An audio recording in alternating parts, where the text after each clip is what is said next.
बघा, ते आजारी आहेत, त्यांच्याविषयी तुम्ही आता असं काय वेडवाकडं बोलू नका. त्यांची प्रकृती फार नाजूक आहे. तुम्ही काल बघितलं ना, हाताला पट्टी लावून बसलेले आहेत. त्यांचे मंत्री त्यांना भेटायला गेले, त्या मंत्र्यांनाही ते भेटले नाहीत. म्हणजे किती तब्येत त्यांची खराब आहे बघा.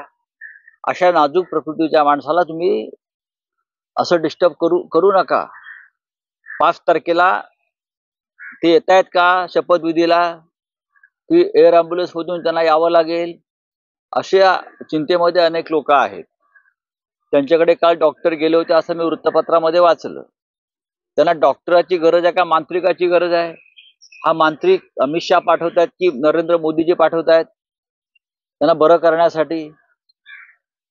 यांच्या अंगातली जी भूत संचारलेली आहे ती उतरवायला पाहिजेत आता. आणि बहुधा ते काम जर देवेंद्र फडणवीसजी करत असतील तर ही चांगली गोष्ट आहे, आनंदाची गोष्ट आहे. बोले हो गया. बघा, असं आहे की हे ते ठरवणार आहेत का? हे ते ठरवू शकतात का? नाही, हे नरेंद्र मोदीजी आणि अमित शहाजी ठरवणार. यांच्या समोर कोणती हाडकं टाकायची आणि तरी काय चघळायचं हे यांच्या हातात नाहीये. यांच्या हातात फार तर रुसवे फुगवे आणि मग शरणागती, या पलीकडे यांच्या हातात काही नाही.